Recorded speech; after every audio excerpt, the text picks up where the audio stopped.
नमस्कार मंडळी, त्या भाजीचा विचार करताय काय बनवायचे असं तर पटकन कुरडईचा डबा उघडा आणि कोमट पाण्यामध्ये 3 ते 4 कुरडया छान 15 ते 20 मिनिटं भिजत टाका। फोडणीसाठी मी 1.5 ते 2 पळी तेल घेतले, त्यामध्ये कांदा, लसूण, जिरे, मोहरी आणि कढीपत्ता छान आपल्याला परतवून घ्यायचा आहे।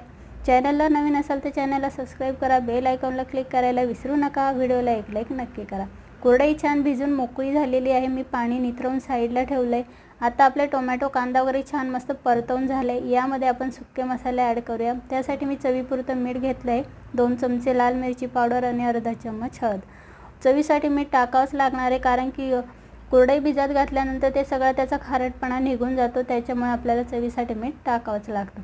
आता कुरडई आपण छान मस्त यामध्ये परतवून घेऊया। 1 मिनिटभर आपल्याला वाफेवर लो फ्लेमवर ही कुरडई शिजवून घ्यायची। वरतून बारीक चिरलेली कोथिंबीर टाकून मस्त ही कुरडईची भाजी सर्व करा। रेसिपी कशी वाटली कमेंट करून नक्की कळवा, तुम्ही सुद्धा नक्की ट्राय करा।